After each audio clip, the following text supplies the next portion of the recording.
हमें बताया गया है निम्नलिखित सभी आकृतियों की ऊंचाई समान है। आकृति बी को छोड़कर सभी आकृतियों का आधार यानी कि बेस वर्गाकार है। तो देखिए यहां पर इसका आधार वर्गाकार है, यह इसका आधार भी वर्गाकार है, यह आधार भी वर्गाकार है और यह आधार भी वर्गाकार है।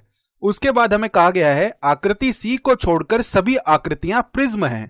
तो हम देख पा रहे हैं कि आकृति सी में इस प्रकार से यह पिरामिड बन रहा है। उसके बाद यह बताया गया है कि आकृति डी को छोड़कर सभी आकृतियां सीधी खड़ी हैं। तो हम देख पा रहे हैं कि जो आकृति डी है वह इस प्रकार से थोड़ी सी तिरछी यानी कि टेढ़ी है। उसके बाद आकृति ई को छोड़कर सभी आकृतियों के आधार के क्षेत्रफल समान हैं। आकृति ई का आधार आकृति ए के आधार का 1.5 गुना है। यदि आकृति ए का आयतन 28 घन सेंटीमीटर है तो अन्य आकृतियों का आयतन क्या है? तो यहां पर हमें अन्य आकृतियों का आयतन पता करना है। तो मैं आपको कहूंगा कि आप एक बार इस वीडियो को पॉज कीजिए और स्वयं से इसे आगे करने का प्रयास कीजिए। उम्मीद करता हूं कि आपने इस वीडियो को एक बार रोका होगा और स्वयं से इसे करने का प्रयास किया होगा। तो चलिए अब हम साथ में मिलकर इसे करते हैं। अब देखिए हमें इन आकृतियों के आधार एवं ऊंचाइयों के बारे में बताया गया है। तो हमें यह पता है कि आकृति ई को छोड़कर सभी आकृतियों के आधार के क्षेत्रफल समान हैं।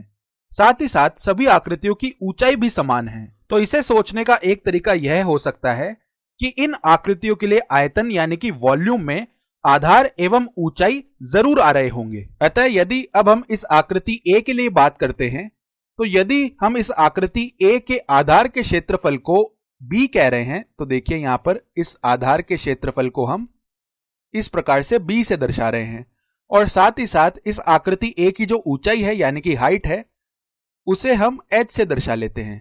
तो इस प्रकार से जो ये इसकी ऊंचाई आएगी इसे हम एच से दर्शा रहे हैं। तो यदि अब हम आकृति ए के आयतन की बात करते हैं यानी कि वॉल्यूम की बात करते हैं तो हम जानते हैं कि इसका आयतन क्या आएगा।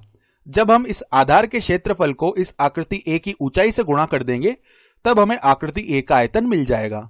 तो आकृति ए के अनुसार हम कह सकते हैं कि जो आधार का क्षेत्रफल बी है उसका गुणा जब हम ऊंचाई के साथ कर देंगे तब हमें परिणाम में आकृति ए का आयतन मिल जाएगा जो कि यहां पर 28 घन सेंटीमीटर दिया हुआ है। तो हम बराबर में लिख सकते हैं 28 और घन सेंटीमीटर को हम सेंटीमीटर क्यूब कह सकते हैं। चलिए इसके पश्चात आकृति बी के लिए बात करते हैं। हम देख पा रहे हैं कि आकृति बी में एक बेलन यानी कि सिलेंडर है।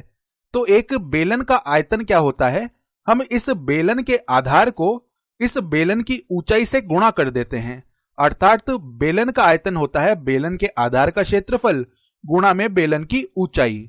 और अब आप यह सोच रहे होंगे कि ऐसा किस प्रकार से संभव है कि इस बेलन का जो आयतन है वह इस आयताकार प्रिज्म के आयतन के बराबर आ रहा है। तो यह तो हम हमारे कैवलरी सिद्धांत से समझ सकते हैं। इस सिद्धांत के अनुसार यदि इस प्रकार से दो आकृतियों की जो ऊंचाइयां हैं वे समान है एवं इनकी ऊंचाई के अनुदिश किसी बिंदु पर जो अनुप्रस्थ काट क्षेत्रफल है यानी कि क्रॉस सेक्शनल एरिया है वह समान है, तो उस स्थिति में इन दोनों आकृतियों का आयतन समान आने वाला है। तो इसका अर्थ हो गया कि यह आयतन भी आधार गुणा में ऊंचाई आने वाला है। तो चलिए इस प्रकार से इसको तो मैं कह देता हूं आकृति ए का आयतन। तो आकृति ए के लिए आयतन को हम v से दर्शा लेते हैं। तो v बराबर में b गुणा h और यह बराबर में है 28 सेंटीमीटर क्यूब। अब इसी प्रकार आकृति b के लिए जो आयतन है वह भी क्या आ जाएगा, आधार गुणा में ऊंचाई यानी कि b गुणा में h और यह भी 28 सेंटीमीटर क्यूब के बराबर है। चलिए अब इस आकृति c के बारे में बात करते हैं जो कि यहां पर हम देख पा रहे हैं एक पिरामिड है। तो हम पूर्व की वीडियोस में देख चुके हैं और हमें यह इंट्यूशन भी है कि एक पिरामिड के लिए जो आयतन का सूत्र है यानी कि v बराबर में होता है एक पिरामिड के लिए 1/3 गुणा में पिरामिड का आधार और उसके गुणा में पिरामिड की ऊंचाई। और देखिए यहां पर इस पिरामिड का जो आधार एवं इस पिरामिड की जो ऊंचाई है वे इन दोनों आकृतियों में जो आधार एवं ऊंचाई आ रहे थे उन्हीं के बराबर होने वाले हैं।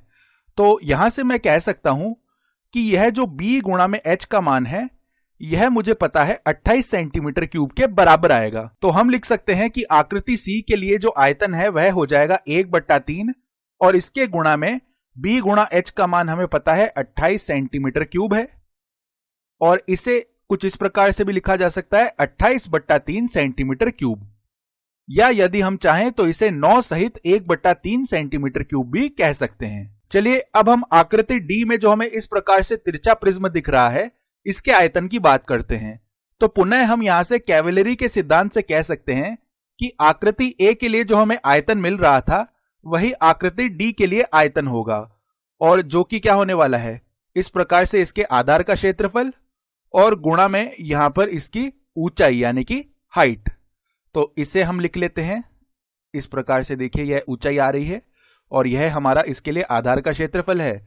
तो हम कह सकते हैं कि जो इसके लिए आयतन है वह हो जाएगा b गुणा में h, और b गुणा h का मान हमें पता ही है जो कि हमें दिया हुआ है 28 घन सेंटीमीटर। तो यह आ जाएगा 28 सेंटीमीटर क्यूब या 28 क्यूबिक सेंटीमीटर। चलिए अब हम आकृति ई के लिए आयतन यानी कि वॉल्यूम की बात करते हैं, और यह थोड़ा सा रोचक होने वाला है क्योंकि आकृति ई के आधार का जो क्षेत्रफल है वह इन सभी आकृतियों के आधार के क्षेत्रफल से भिन्न होने वाला है। और यहां पर देखिए हमें यह बताया गया है कि आकृति ई का आधार आकृति ए के आधार का 1.5 गुना है। तो आकृति ए का आधार भी वर्गाकार है और आकृति ई का आधार भी वर्गाकार है, किंतु आकृति ए के लिए यदि यह x बाय x है तो आकृति ई के लिए यह 1.5x बाय 1.5x होने वाला है। तो कुछ इस प्रकार से यह चल रहा है। तो यदि देखिए हम आकृति ए के लिए जो आधार का क्षेत्रफल है वह b कह रहे थे, तो b बराबर में हम क्या लिख सकते हैं, x गुणा में x। और यदि अब हम आकृति ई के आधार के क्षेत्रफल की बात करते हैं तो यहां पर देखिए वह क्या हो जाने वाला है, इसे हम लिख सकते हैं 1.5x। तो देखिए कुछ इस प्रकार से इसे हम लिख लेते हैं यहां पर 1.5x, और इसके गुणा में 1.5x आएगा आधार के क्षेत्रफल के लिए, तो उसका हम इस प्रकार से स्क्वायर करके लिख देते हैं। तो यह देखिए बराबर में क्या आने वाला है 2.25x स्क्वायर। और अब हमें यह तो पता ही है कि यह जो x स्क्वायर है यह किसके बराबर है, आकृति ए के आधार के क्षेत्रफल के बराबर यानी कि b के बराबर। तो हम इसे लिख सकते हैं 2.25 और x स्क्वायर को हम b से प्रतिस्थापित कर सकते हैं। तो इसका अर्थ हो गया कि आकृति ई के जो आधार का क्षेत्रफल है यानी कि बेस का जो एरिया है वह कितना आ रहा है, वह आ रहा है 2.25 और गुणा में आकृति ए के आधार का क्षेत्रफल यानी कि b। तो इस प्रकार से हमने आकृति ई के आधार का क्षेत्रफल लिख लिया है।